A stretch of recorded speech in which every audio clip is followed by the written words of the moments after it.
A waitress sits alone behind a diner, nibbling at her modest sandwich, until a limping, mud-covered dog approaches her, eyes full of silent desperation. Without hesitation, she tears her meal in half and slides a portion to the dog. She doesn't see the camera watching from across the street. She doesn't see the man behind it. But that moment, it would change her life forever, starting with a mysterious deposit that appears in her bank account just hours later. Sometimes, the smallest kindnesses echo the loudest. In a world obsessed with status, money, and speed, a struggling woman pauses her own problems to feed a creature in need. No viral video, no applause, just compassion for its own sake. But what she didn't know was that someone had been watching. Someone powerful. Someone whose world didn't understand struggle, but desperately needed to be reminded of humanity. This is the story of how a lunch shared with a disabled dog cracked open a world of secrets, changed one woman's fate, and exposed a truth the world wasn't ready for. Lena Carter, 27, was used to hunger. It wasn't the soul-crushing, body-wasting starvation kind of hunger. No, hers was quieter, lingering. It lived in the half-empty fridge at home, in the ache of her feet after 12-hour shifts, in the worry she carried in her chest like a second heartbeat.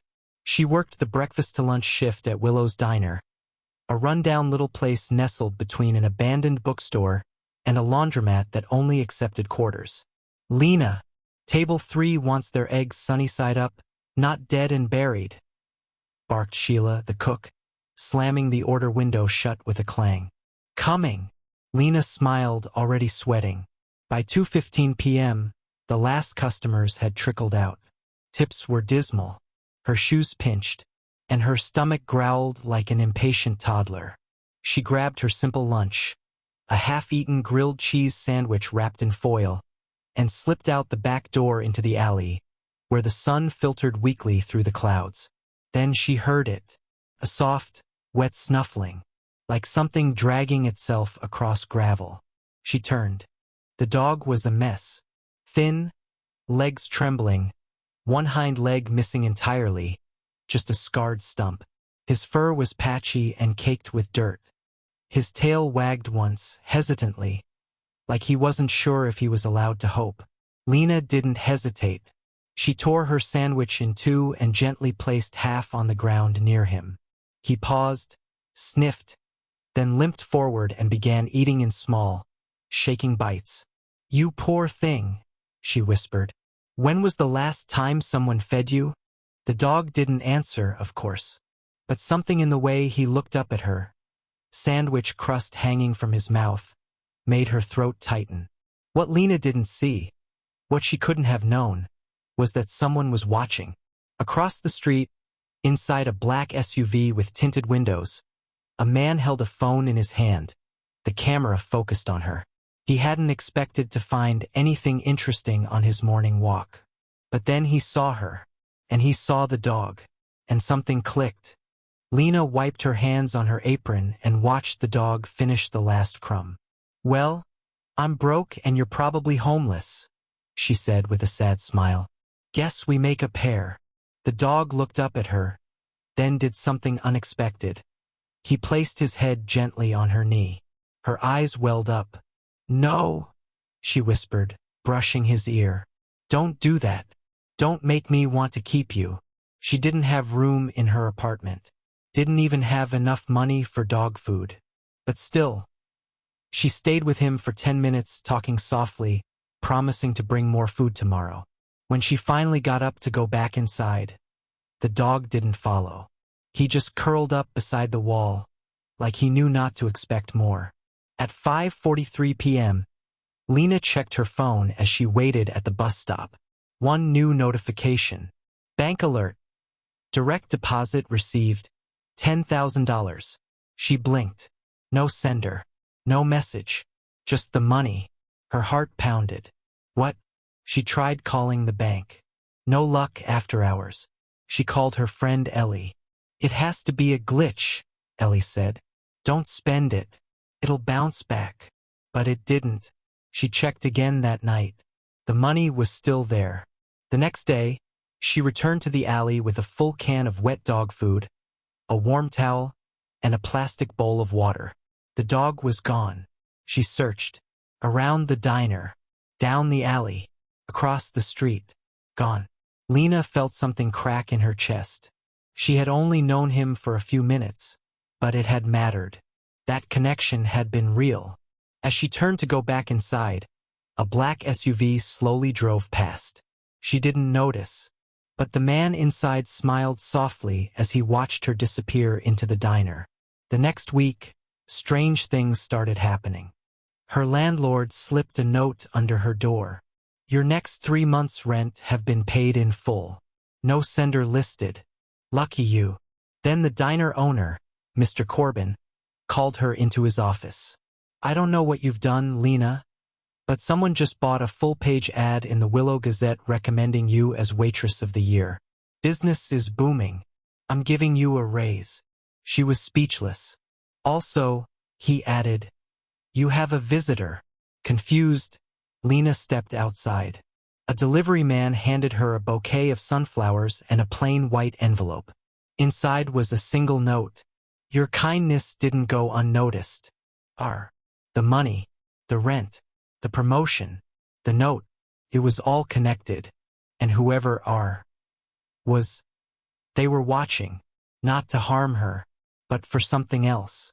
And she was about to find out just how far this kindness would ripple, and what secret had been unlocked when she gave half her sandwich to a forgotten dog.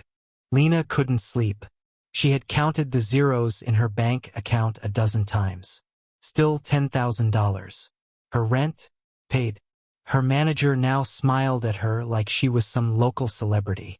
The Waitress of the Year newspaper ad was pinned to the wall behind the register, drawing customers who came just to meet her. And yet none of it made sense. Who was R? Why her? Why now? It had been 4 days since she last saw the disabled dog. Every day she came to work early. Every day she brought food. And every day, that small corner of the alley behind the diner remained painfully empty. No paw prints. No fur. No dog. But then came Thursday. At 6:02 a.m., Lena's phone buzzed with a new text from an unknown number. Go to the alley. He's waiting. Her heart raced as she threw on her hoodie and ran to the back. And there he was, curled up just as she had left him. Muddy, thin, but wagging his tail the moment he saw her. Oh my God, she whispered, crouching beside him. Where did you go? She fed him gently, tears pricking the corners of her eyes. But as she reached out to touch his back, her hand brushed against something stiff beneath his collar. A tag? No, not just a tag, a tiny black USB drive. It was clipped under his collar like it had been hidden there. Her fingers trembled as she removed it. Who would put something like that on a dog? She slipped the drive into her purse and worked her shift like a robot. Her mind buzzed with questions she couldn't ask anyone. That night, in the quiet of her apartment, Lena hesitated only a moment before plugging it into her laptop. The screen went black. Then a video loaded. A high-definition recording of her in the alley feeding the dog. No sound, just her actions. Then a voiceover began. Smooth, calm, male. You didn't know you were being watched, but you were. Not because you were important, not because you were special, but because you were kind. I have everything. Money, real estate, private jets. And yet, I hadn't felt anything real in years, until I saw you feed a broken dog without expecting anything in return. If you want to know the truth, follow the instructions below. Lena's blood ran cold. On screen, a message appeared. Tomorrow, 7 p.m. Metro Green Line. Take the last train. Come alone. Was it a trap? A prank? A scam? She could feel her stomach twisting in knots. But something inside her burned hotter than fear. Curiosity. At 6:50 p.m. the next evening, Lena boarded the last car of the Green Line train. It was nearly empty. A businessman asleep. A teenager with headphones. A woman reading a romance novel. The train jerked forward. As it pulled out of the station, a message pinged her phone. Back row, blue envelope under the seat. She looked around, no one watching her. She reached down. A blue envelope. Inside, a single train ticket to Newbridge, a wealthy suburb 90 minutes outside the city, and a handwritten note. Trust isn't given. It's built. Let's build. She arrived at Newbridge an hour later. The station was practically deserted. Another text buzzed. Black car. Parking lot. License 5 RB NX7. She found it easily. A driver opened the door silently. He didn't speak, just nodded. She climbed in, clutching her purse like a shield. They drove through winding forest roads before pulling into a long private driveway. And there it was, a glass mansion perched over a cliff, glowing under the moonlight like something out of a dream. Inside, everything was marble, crystal, and silence. Lena followed the butler, yes, a real butler, into a massive study. There, sitting by the fireplace in a tailored charcoal suit, was the man, the stranger from the SUV. He looked sad, and tired, and familiar. Miss Carter, he said warmly, standing. I'm sorry for the mystery, but I needed to see what kind of person you were before I did this. Did what? She asked, breath caught in her throat. He motioned to a table beside the fireplace. On it sat a thick file folder and a photo of the dog. My name is Reese Belmore, he said. I'm the CEO of Belmore Technologies. Lena blinked. She had heard of him. Everyone had. Billionaire. Reclusive. Rumored to be eccentric and possibly unstable. That dog you fed. His name is Marcus. He belonged to my daughter. Lena's heart skipped. She died 2 years ago, Reese continued. Car crash. Marcus was in the car. Lost his leg. I kept him, but I couldn't bear to look at him. He looked away, pain flickering in his eyes. So I let him go. I hired someone to release him far from here. I don't know what I thought. But then I saw your act of kindness. His voice trembled. You didn't just feed him. You saw him. No judgment. No pity. Just love. Lena's throat tightened. He's a good dog. Reese nodded. That one moment showed me something money never could, how far someone can go on just empathy. And I realized I've been investing in the wrong people. The wrong things. He slid the folder toward her. I want to start something. A foundation. For animals. For people like you. Run by someone who knows compassion. I want you to lead it. Lena gasped. What? Me? I'm a waitress. You're the only one I trust. Her mind reeled. It was too much. Too fast. But then he added softly, and I'd like you to keep Marcus. If you want him. Tears fell from her eyes before she could speak. She nodded. Everything had changed. And yet, the biggest twist was still to come. Because Reese wasn't telling her everything. Not yet. But he would. And when he did, it would explain not just the money, but why Lena's kindness had saved more than just a dog. Lena didn't sleep that night. She couldn't. Not with Marcus curled up peacefully at the foot of her bed. His breathing slow. His stump wrapped gently in bandages provided by Reese's staff. Not with the file folder still sealed in her bag, heavy like a stone against her conscience. She hadn't opened it yet. Too many questions still buzzed in her head. Why her? Why this sudden offer? Why now? And most of all, what was Reese hiding? The next morning, she made strong coffee, sat at her small kitchen table, and flipped the folder open. The first page wasn't financial data or legal jargon. It was a photograph. A little girl, maybe 8 years old, beaming beside Marcus when he had all 4 legs. Behind her, a birthday cake, candles, a garden full of balloons. The caption read, April, age 8, 2 months before the accident. Lena's chest tightened. Underneath were documents, medical records, police reports, all painting the same picture. Reese's daughter, April, had died in a suspicious crash.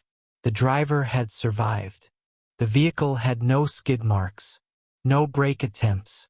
The nanny driving the car had no previous record, but disappeared weeks after the incident. The final page? A short, typed note. This wasn't an accident. Someone wanted me to feel pain, and they succeeded. I've spent 2 years finding out who, and now I need help. Lena paced for hours after reading everything. Her stomach twisted. Was this really about a charity? Or was she being pulled into something deeper? Reese had been honest about Marcus, about the pain, but he hadn't mentioned murder. By the time evening rolled around, Lena knew she had to confront him. She messaged the number he gave her. "We need to talk. Now." He responded immediately. "I'll send the car. Be ready in 15. The mansion at night was even more surreal than the first time. Quiet, echoing with memories. Reese stood in the glass-walled conservatory, wearing a simple sweater this time, staring out at the dark ocean. "I was wondering when you'd read it," he said without turning. Lena didn't hesitate. "You should have told me everything." He nodded slowly. "I know, but I didn't want to scare you. You think murder isn't scary unless it's in a folder?" He finally turned, his face pale, more haunted than arrogant. "She wasn't just my daughter, Lena. She was everything." Reese led her into a smaller study, a warmer space with a wall full of photos, many featuring April and Marcus. He poured tea, sat, and told her everything. It started with a partnership gone wrong. Years ago, Reese had entered a joint tech venture with a man named Victor Hale, a genius inventor with a brilliant mind and a brutal temper. Their software company exploded in value within a year, making them both billionaires. But Victor wanted more: government contracts, surveillance software, even military applications. Reese said no. He walked away, sold his shares, and exposed some of Victor's side deals to the authorities. Victor vanished soon after, along with billions. 2 months later, April's crash happened. At first, Reese thought it was coincidence. Then came the emails, the dead threats, and finally, a USB drive that contained photos of April, taken days before her death. Photos that could only have come from inside her school, her bedroom, her life. Reese tried to trace it, but Victor had covered his tracks well. All he had was revenge and guilt. "I couldn't save her," Reese said, his voice cracking, "but I can make sure her death wasn't in vain." He stood and opened a hidden drawer in the bookshelf, pulled out another folder. Inside were details of a hidden lab Victor was using overseas. He was still developing technology, illegal, unregulated, and tied to criminal networks. "I've found him," Reese said, "and I'm building a case." Lena narrowed her eyes. "Why me?" "Because Victor will never see you coming." Lena's heart skipped. "What does that mean?" Reese looked her dead in the eye. "He watches me, my calls, my moves. But you're invisible to him. Ordinary, kind, overlooked. You're the perfect one to deliver what comes next." Lena shook her head. "I'm not a spy." "No," he said calmly. "But you're someone who saved what I threw away. And that means more than you know." He handed her a sealed envelope. Inside was a plane ticket. Destination: Switzerland. "You'll go as a charity ambassador," he explained. "There's a conference on animal rehabilitation in Lucerne. It's real. But you'll have a second purpose. You'll be meeting someone in the city. Contact. He'll pass you a drive with files Victor doesn't want anyone to see.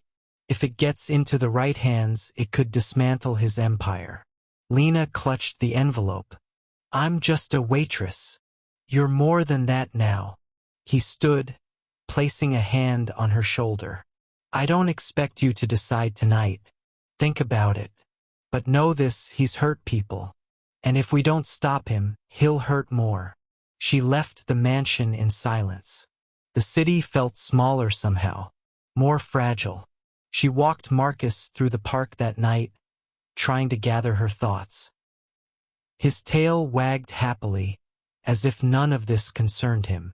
But he kept glancing up at her, like he could sense the weight she carried. When they got home, she stared at the envelope for hours. Switzerland? Exposing a billionaire criminal? How did she go from feeding a stray dog to being part of something this big? Her phone buzzed again. A message from Reese. If you say yes, be at the private terminal at 8 a.m. Monday. No pressure, just truth. She had all weekend to decide. But deep down, Lena already knew. She wasn't just doing it for Reese, or even for April. She was doing it because, for once, someone saw her as more than just a girl behind a counter. And she wasn't about to let that go. The plane touched down in Lucerne, Switzerland, under a thick blanket of clouds. Lena hadn't slept much on the flight. Her thoughts were tangled, each one more urgent than the last. She'd barely registered the luxury of the private jet, the plush seating, the elegant meals. Everything seemed irrelevant compared to what she was carrying in her pocket. The USB drive, the only thing standing between her and the truth. Reese had arranged everything, from the flight to the meeting with a shadowy contact named Nikolai, a hacker with a long history of destroying corrupt corporations. But Nikolai wasn't her main concern. Victor Hale was. She couldn't shake the nagging fear that she was walking straight into a trap. How could she trust Reese's words? She had only known him for a few days, and yet he seemed to have pulled her into a game she didn't understand. The man had lost his daughter. The pain was evident, written in the lines of his face. But his obsession with revenge, that was a different kind of darkness. She wasn't sure she was ready to face whatever it was he was willing to risk to destroy Victor Hale. She was met by a driver who whisked her away in a sleek black car. The windows tinted so dark she couldn't see anything outside. The trip to the city was silent, save for the hum of the engine and the quiet rhythm of her racing heart. The city looked beautiful, picturesque even. The Swiss Alps loomed in the distance, their snow-capped peaks breaking through the clouds as they approached the city center. Lucerne seemed like a fairy tale, but Lena felt none of its magic. Felt like a trap. They arrived at a hotel tucked away from the bustling streets, hidden in an alley that felt more like a shadow than a place to stay. The lobby was empty, the air thick with silence. As they made their way to the elevator, Lena caught a glimpse of her reflection in the polished glass. She looked out of place in her jeans and jacket, not at all like someone who had been thrust into international intrigue. The elevator doors slid open, and a tall man stood in front of them. His hair was dark and unkempt, his features sharp but unreadable. "You're Lena?" he asked, his voice low and measured. "Yes," she replied, her voice steady despite the churn of nerves. "I'm Nikolai," he said, his eyes scanning her face, searching for something. "Come with me." They walked down a narrow corridor, the air heavy with the smell of old wood and the faint scent of something metallic. At the end of the hall, Nikolai opened a door to a small, dimly lit room. It was bare, save for a desk, a few chairs, and a laptop glowing with an eerie blue light. "Sit," Nikolai gestured toward the chair. Lena sat down, clutching her bag, which now felt like a weight in her lap. He wasted no time.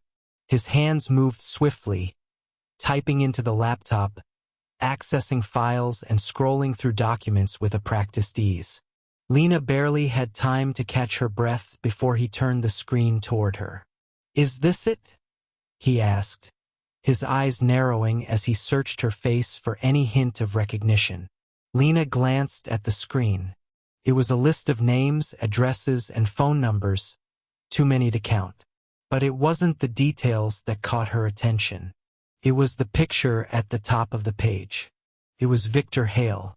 And next to it, a photo of April. Lena's heart stopped. "How do you have this?" she asked, her voice barely above a whisper.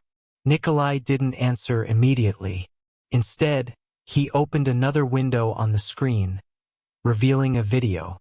The footage was grainy, shot through a hidden camera, but it was unmistakable. Victor Hale standing in front of a group of men. They were laughing, talking in low voices. The clip was short, only a few seconds, but it was enough to confirm everything Lena had feared. Victor Hale had known April, and now he was involved in her death. Lena's hands shook as she processed what she was seeing. Her mind raced with questions. How could this man be involved? Was it all a part of Reese's plan? Nikolai watched her silently, waiting for her to digest the information. "This isn't just about revenge," he said quietly. "Victor Hale has built a network, a dangerous one, and he's been covering his tracks for years. If you want to bring him down, you need to understand the scale of this." Lena didn't know how to respond. She had come here thinking she was helping Reese, but now it felt like she was the one in over her head. "Reese knows all of this," she said, her voice tight. "Doesn't he?"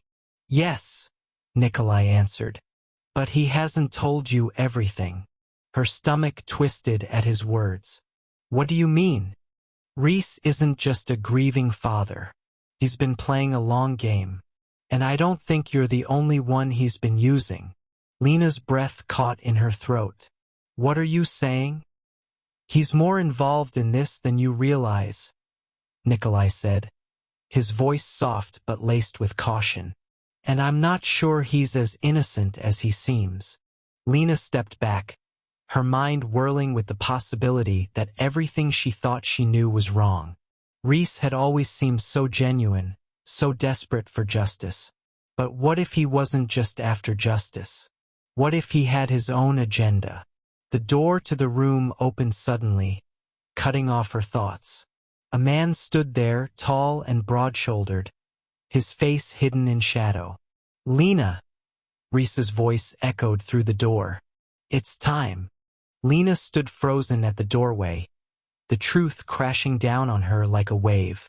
Reese, the man she had trusted, the man who had promised to help her and Marcus, was standing right there. But something in his eyes wasn't the same. There was no warmth in them now, just an unsettling emptiness, as though everything was part of a much bigger plan she had never been told about. Nikolai, ever calm, didn't say a word. He just stepped aside, allowing Reese to enter the room. Lena's heart pounded in her chest. "Reese, what's going on?" she asked, her voice trembling but firm. "Nikolai, what did he mean? What aren't you telling me?" Reese took a deep breath and closed the door behind him, his face hardening with the weight of the decision that had led them here. "I never wanted you to find out like this," he began, his voice low and controlled. "But it's time you knew the full truth." Lena's mind raced. Was this the moment where everything fell apart? Had she been played all along? "I didn't just lose my daughter," Reese said, stepping toward her slowly. "I lost everything because of Victor Hale." Lena's breath hitched. "He's not just some businessman," Reese continued. "He's dangerous. He's been manipulating people for years. And you were never supposed to get involved in this. But when I saw you, when you saved Marcus..." He paused, glancing at the dog curled up by the door, still peacefully sleeping. "I knew you had something I didn't. Innocence. Trust. You didn't ask for any of this. But now..." He took a deep breath, almost like he was trying to steady himself. "Now, you're in this deeper than I ever intended." Lena's throat tightened. "What are you saying?" "I'm saying..." Reese's voice wavered slightly. "I'm saying this isn't just about revenge anymore. This is about something much bigger." Reese walked to the desk and opened a drawer, pulling out a tablet. He tapped on it quickly, then handed it to her. "Look," he said, his voice almost pleading now. You need to understand what's at stake. The tablet flickered to life, showing a series of documents and videos that made Lena's stomach churn. She saw Victor Hale's face again, but this time the context was different. It wasn't about business deals or personal vendettas. It was about corruption. The files on the tablet showed not just Victor's involvement with illegal tech deals, but his ties to human trafficking, black market weapons, and international criminal organizations. Lena's eyes widened. This can't be real. How do you have all of this? I've been working on it for years, Reese answered, his voice dark with bitterness. I've been tracking Victor's every move, every connection, every illegal deal. When April died, I knew she wasn't just another casualty. She was a warning.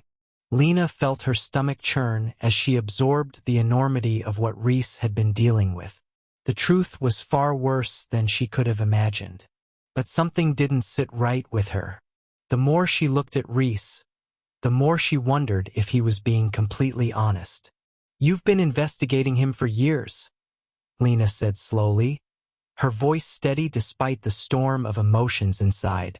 But why involve me now? Why me? Reese paused, staring at her with a look that mixed guilt and something else, fear. Because I needed you, he admitted. You were the missing piece. Lena recoiled. You used me? All along. No, Lena, Reese said, stepping forward. I didn't want to. But Victor Hale isn't just a businessman. He's a monster, and he won't stop until he gets everything he wants. The only way to stop him is to expose everything he's been hiding. And you're the one who can help me do it. Lena's mind was spinning. Reese had needed her all along. But what did that really mean? Had she truly been part of his plan from the start? Or had she just gotten swept up in a much larger game? You lied to me, Lena whispered, shaking her head. You used me to get what you wanted. I didn't lie to you, Reese said, his voice desperate. I wanted to protect you, but now you know too much. There's no turning back. Lena stood still, torn between betrayal and the nagging voice that whispered in the back of her mind. Is this the end? Or the beginning? She turned away from him, feeling the weight of the decision bearing down on her shoulders. Reese's plan, his quest for justice, had brought her here, to the edge of something dangerous. But she wasn't sure if she could trust him anymore. You have a choice now, Reese continued, his voice low. Help me bring him down. We can end it. Together. Lena's pulse raced. She was caught in a web of lies, secrets, and unspeakable truths. The sound of Marcus's soft bark from the corner brought her back to the present. The dog was still loyal, still loving, still innocent.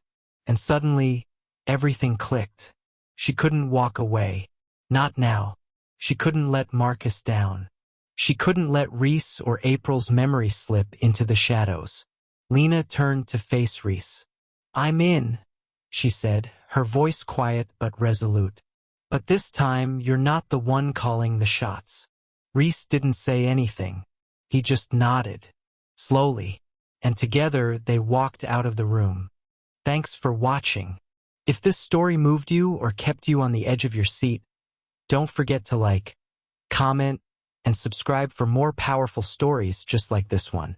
Every view, share, and kind word helps us keep telling the stories that matter. Stories about love, courage, and the unexpected heroes among us. And remember, sometimes the smallest act of kindness can change a life forever.